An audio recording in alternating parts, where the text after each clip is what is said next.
Hello दोस्तों, स्वागत है आपका मेरे यूट्यूब चैनल। और भारत के भूगोल की इस सीरीज में आज हमारा जो टॉपिक है वो है प्रायद्वीपीय पठार। दोस्तों, प्रायद्वीपीय पठार क्या होता है?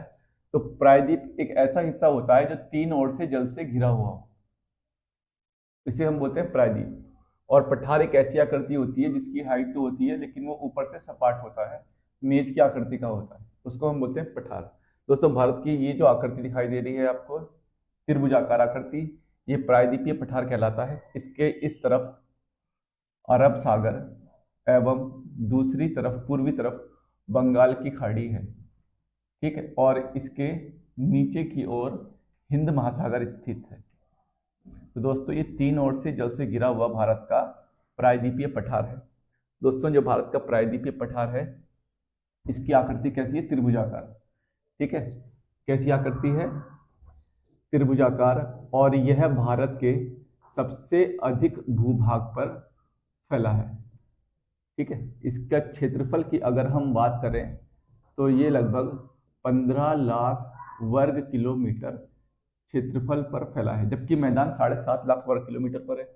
ठीक है, इसकी जो औसत ऊंचाई है दोस्तों, इसकी अगर हम औसत ऊंचाई की बात करें तो वो है लगभग 600 से 900 मीटर।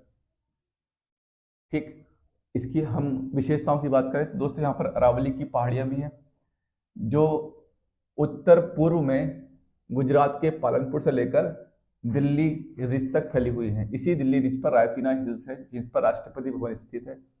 विंध्याचल श्रेणी है, सतपुड़ा है, अजंता है। विंध्याचल और सतपुड़ा के बीच में नर्मदा नदी का प्रवाह है। सतपुड़ा और अजंता के बीच में ताप्ती नदी का प्रवाह है। दोस्तों, भारत का जो प्रायद्वीपीय पठार है, इसके अगर हम पूर्वी बात करें तो इसके पूर्व में राजमहल की पहाड़ियां हैं, पश्चिम में गिर पहाड़ियां हैं और दक्षिण में इलायची की पहाड़ियां हैं। ठीक, इसके पूर्वोत्तर भाग में अगर हम देखें तो शिलोंग का पठार स्थित है। हम इन्हीं सब की विशेषताओं के बारे में इस वीडियो में आज डिस्कस करेंगे। ठीक है, तो हमारा पहला जो प्रायद्वीपीय पठार है कैसा है? उसका आकृति त्रिभुजाकार है, क्षेत्रफल 15 लाख वर्ग किलोमीटर में फैला हुआ है। इसकी औसत ऊंचाई लगभग 600 से 900 मीटर है। ठीक है, और यह जो है प्राचीनतम भूभाग पेंजिया का हिस्सा है। किसका हिस्सा है दोस्तों? प्राचीनतम भूभाग, प्राचीनतम भूभाग पेंजिया का हिस्सा है। ठीक है, जो भारत का ये वाला पार्ट है, ये वाला पार्ट, ये किसका हिस्सा है? प्राचीनतम भूभाग पेंजिया का हिस्सा है, या इसको हम बोल सकते हैं कि गोंडवाना लैंड का भी हिस्सा है। ठीक है दोस्तों, इसमें सबसे पहला हम पढ़ेंगे अरावली पर्वत। ठीक है, तो हेडिंग डाल देते हैं अरावली पर्वत। अरावली पर्वत श्रेणी की जो खास विशेषता है वो हम पढ़ेंगे कि यह क्या है। दोस्तों, इसका विस्तार हम देख लेंगे। विस्तार जो है इसका पूरब में दिल्ली रिज से पालनपुर तक, पालनपुर, पालनपुर दोस्तों पड़ता है गुजरात में। ठीक है, तो दिल्ली रिज से लेकर गुजरात के पालनपुर तक इसका विस्तार है। यह एक अवशिष्ट पर्वत है। दोस्तों, कैसा पर्वत है? यह एक अवशिष्ट पर्वत है। अवशिष्ट पर्वत दोस्तों वो होते हैं जो अपरदन की क्रिया के द्वारा खिस खिस कर अब छोटे हो चुके हैं। प्राचीन काल में यह पर्वत कभी हिमालय से भी ऊंचा हुआ करता था, जो आज खिस खिस कर कैसा रह गया है? अवशिष्ट पर्वत रह गया है। ठीक है, यह विश्व का सबसे प्राचीनतम पर्वत है। विश्व का सबसे प्राचीनतम पर्वत है। ठीक, ये इसकी खासियत है। और क्या है? इसकी सर्वोच्च चोटी, दोस्तों इसकी सर्वोच्च चोटी गुरु शिखर है। ठीक है, और यह जो चोटी है ये माउंट आबू पर्वत पर स्थित है। ठीक है, यह चोटी, यह चोटी माउंट आबू पर्वत, ये राजस्थान में है, पर्वत पर स्थित है। दोस्तों, माउंट आबू पर्वत को राजस्थान का शिमला कहते हैं। ठीक है, पर्वत पर स्थित है, ही लिख देता हूं मैं, राजस्थान का शिमला कहा जाता है। ठीक है, सर्वोच्च चोटी कौन सी हो गई? गुरु शिखर हो गई। देखो, अरावली के पश्चिम की अगर हम बात करें तो अरावली के पश्चिम में, दोस्तों अरावली के पश्चिम में माही एवं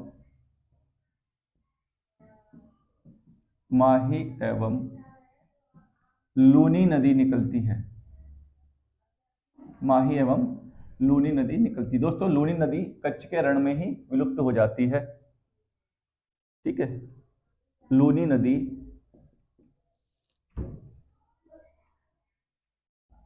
कच्छ के रण में विलुप्त हो जाती है। कच्छ के रण में विलुप्त हो जाती है। और ऐसी नदियां जो विलुप्त हो जाती हैं मैदान के अंदर अंदर ही, ऐसी नदी को हम बोलते हैं अल्पकालिक नदी। क्या बोलते हैं दोस्तों? अल्पकालिक नदी। ठीक है, इसको हम बोलेंगे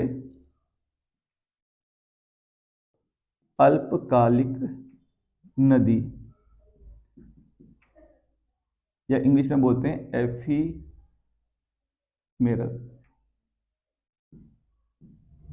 एफीमेरल रिवर। ठीक है, ऐसी नदी को हम क्या बोलते हैं? अल्पकालिक नदी बोलते हैं। तो दोस्तों ये अरावली के बारे में है। ठीक है, और इसी पर्वत पर हाँ एक और चीज स्थित है, यहाँ पर दिलवाड़ा का जैन मंदिर भी स्थित है। यहीं पर लिख लेना आप, दिलवाड़ा का जैन मंदिर। ये जैनियों का एक प्रसिद्ध तीर्थ स्थल है। ठीक है, माउंट आबू पर्वत पर ही स्थित है। तो दोस्तों ये अरावली की कुछ खास विशेषता थी जो हमने देखी। नेक्स्ट हम देखेंगे विंध्याचल पर्वत। आप चाहें तो स्क्रीनशॉट ले सकते हैं।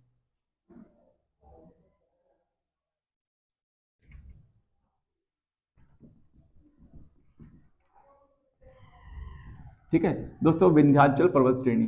विंध्याचल पर्वत श्रेणी जो है इसका विस्तार कई राज्यों में है दोस्तों। विंध्याचल पर्वत श्रेणी का विस्तार कई राज्यों में है। ये आपकी गुजरात से लेकर छत्तीसगढ़ तक, ठीक है, फैली हुई है। इसका विस्तार देख लेते हैं। गुजरात में है, मध्य प्रदेश में है, यूपी में है, बिहार में है, और ये छत्तीसगढ़ में भी है। दोस्तों ये कई पर्वतों की एक श्रेणी टाइप की है, इसमें कई सारे पर्वत भी स्थित हैं। ठीक है, इसे गुजरात में जोवट हिल बोलते हैं। इसे गुजरात में जोवट हिल व बिहार में कैमूर हिल कहते हैं। बिहार में दोस्तों इसको क्या बोलते हैं? कैमूर हिल। ठीक है, कैमूर हिल कहते हैं। दोस्तों यह कई पर्वतों की श्रेणी है। ठीक है, जिसमें कैमूर पर्वत है, विंध्याचल है, पारसनाथ पर्वत है, ये है विंध्याचल पर्वत। ठीक है, इसकी सर्वोच्च चोटी जो है, सर्वोच्च चोटी सद्भावना शिखर, सर्वोच्च चोटी सद्भावना शिखर है, और इसी को गुड गुडविल हिल भी बोलते हैं। ठीक है, क्या बोलते हैं? गुडविल। ठीक है, कालनूर भी इसी को बोलते हैं।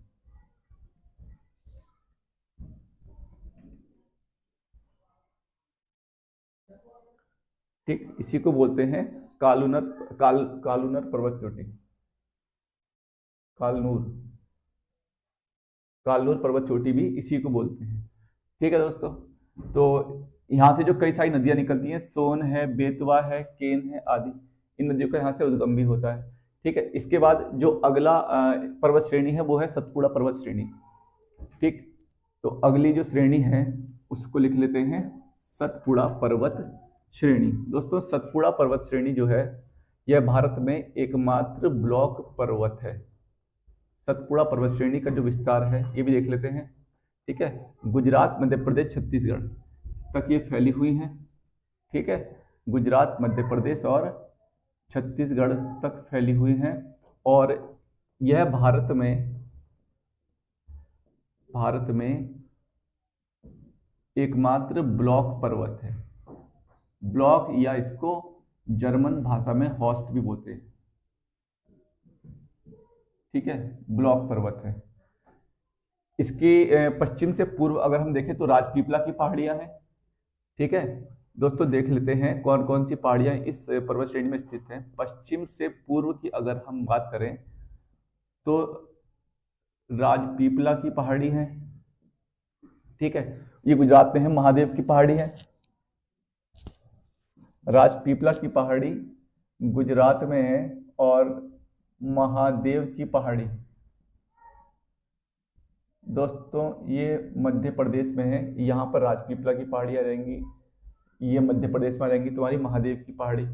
ठीक है, और कौन सी पहाड़ियाँ? मैकाल श्रेणी है, इधर ही मैकाल श्रेणी है छत्तीसगढ़ में, जो आप देख रहे हैं मैकाल श्रेणी। दोस्तों ये छत्तीसगढ़ में स्थित है। कभी कभी इनका क्रम पूछ लेता है, पश्चिम से पूर्व क्रम बताइए। तो यहाँ पर आपकी क्या आ जाएंगी? राजपीपला की पहाड़ियाँ गुजरात में।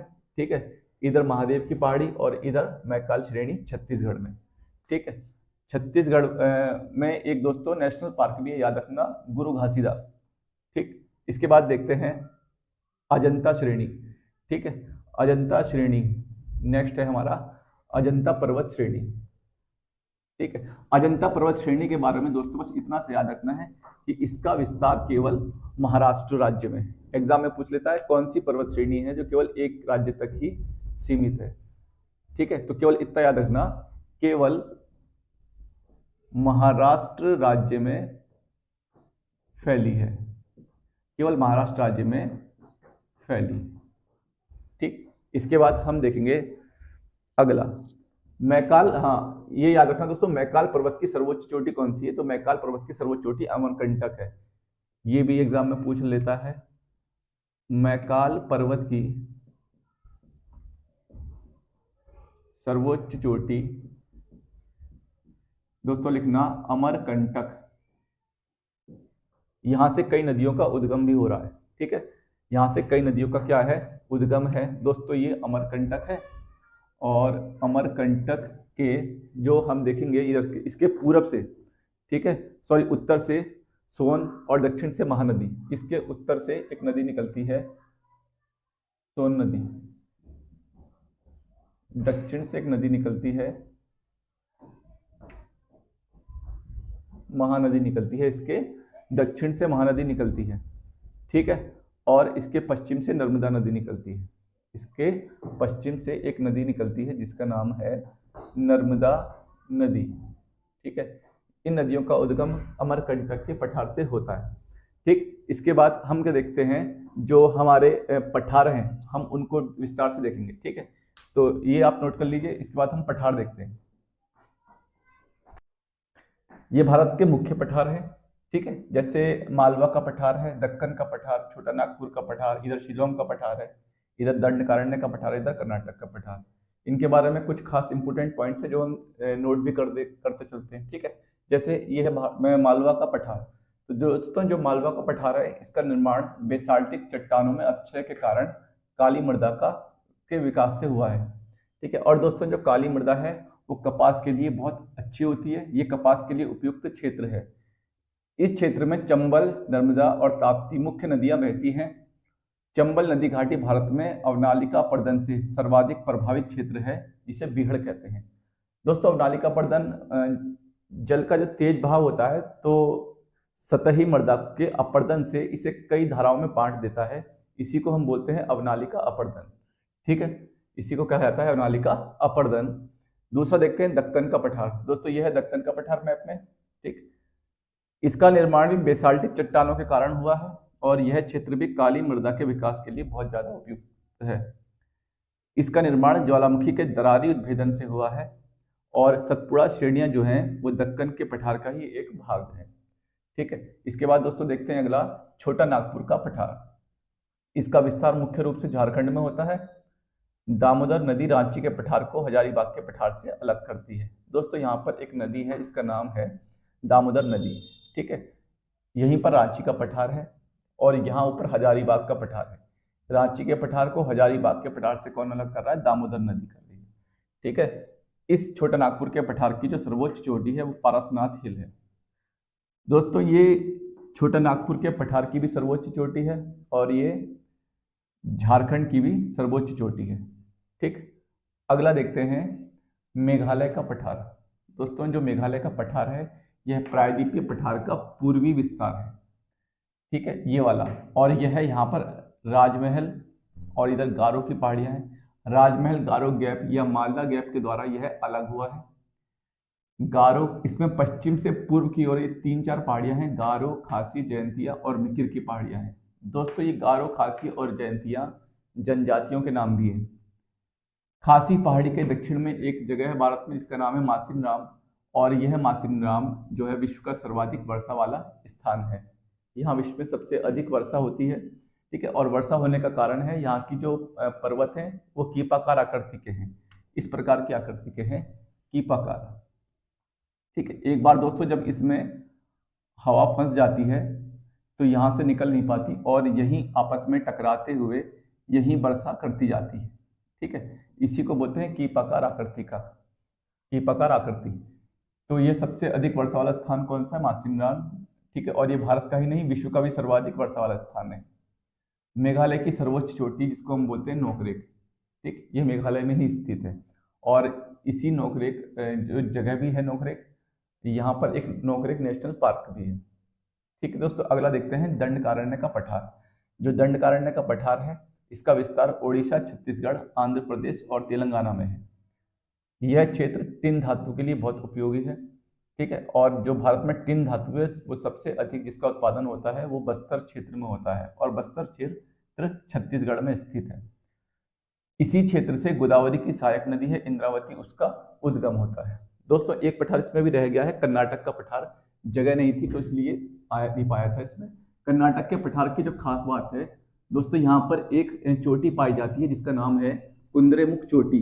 और ये जो कुंद्रेमुख चोटी है यह लौह उत्पादन के उद्देश्य से बहुत ज़्यादा इम्पोर्टेंट है, ठीक है। इसको हम क्या जानते हैं? कर्नाटक का पठार के नाम से। दोस्तों यहाँ पर एक पर्वतीय क्षेत्र है बाबा बुदन, यहाँ पर बाबा बुदन पर्वतीय क्षेत्र है, ठीक। और ये जो क्षेत्र है पर्वतीय क्षेत्र है, यहाँ पर एक चोटी है जिसका नाम है कुंद्रेमुख चोटी क्षेत्र है, जहां पर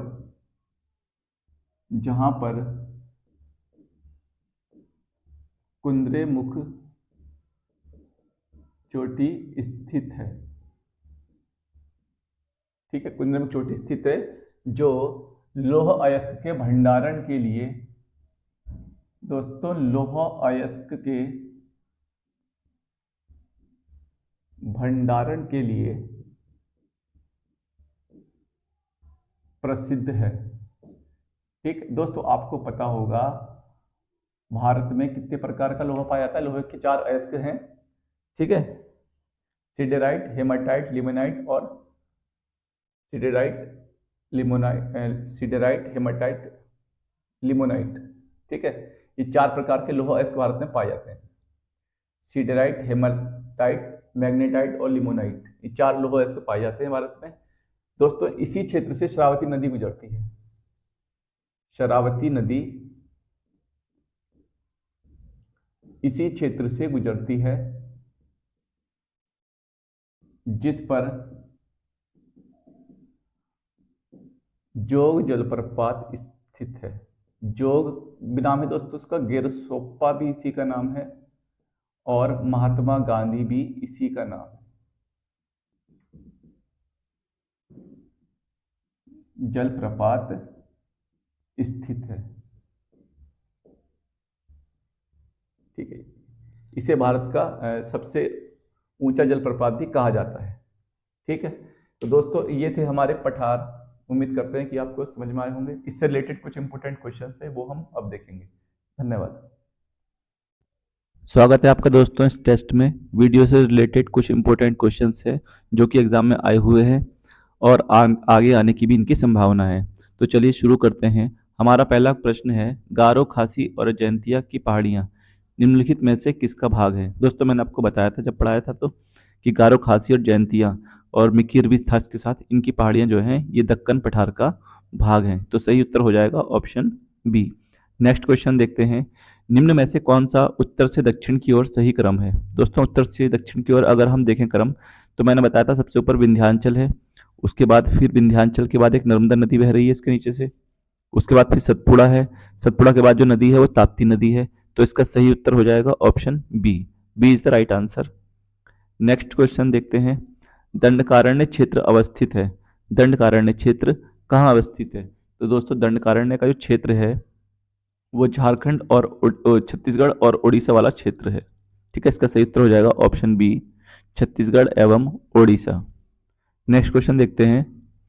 बाबा बुदन की पहाड़ी किस राज्य में स्थित है? तो दोस्तों बाबा बुदन की पहाड़ी मैंने बताया था ये कर्नाटक राज्य में स्थित है, और यहाँ की सबसे ऊंची चोटी कुंद्रेमुख भी यहीं पर है, जो लौह अयस्क के उत्पादन के लिए प्रसिद्ध है। तो इसका सही उत्तर हो जाएगा ऑप्शन सी।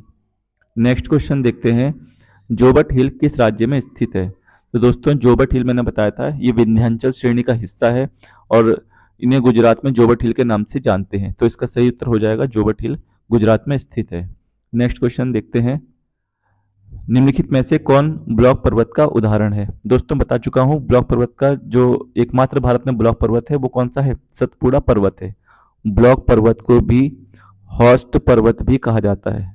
ठीक है, नेक्स्ट प्रश्न देखते हैं। पारसनाथ हिल किस पठार पर स्थित है? तो दोस्तों पारसनाथ हिल ये किसका हिस्सा है? ये छोटे नागपुर के पठार का बताया था, और इसी में रांची का पठार भी स्थित है। तो दोस्तों ये हो जाएगा बी ऑप्शन, रांची का पठार। और जो पारसनाथ हिल है ये झारखंड की भी सबसे ऊंची चोटी है। ठीक है, तो याद रखना कि ये झारखंड की भी सबसे ऊंची चोटी है पारसनाथ हिल। नेक्स्ट क्वेश्चन देखते हैं।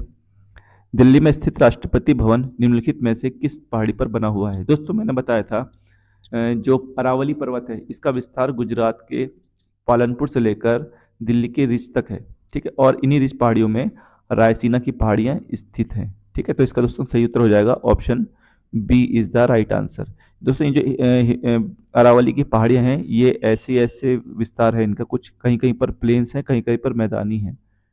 ठीक है, तो ये इस प्रकार से बनी हुई है। तो जो राष्ट्रपति भवन है वो रायसीना हिल्स पर बना हुआ है। नेक्स्ट क्वेश्चन देखते हैं।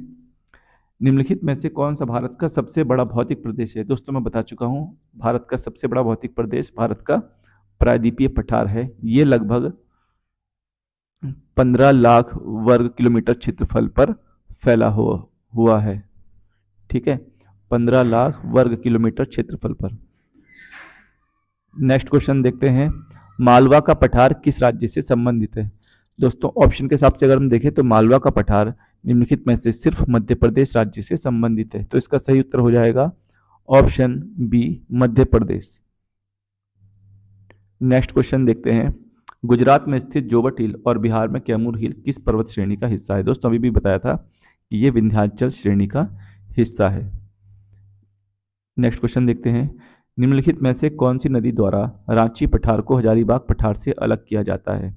दोस्तों बता चुका हूं जो दामोदर नदी है वो रांची के पठार को हजारीबाग के पठार से अलग करती है। तो इसका सही उत्तर हो जाएगा ऑप्शन ए, दामोदर नदी। तो दोस्तों उम्मीद करता हूं आपको ये समझ में आया होगा। ठीक है, मिलते हैं नेक्स्ट वीडियो में, तब तक के लिए धन्यवाद।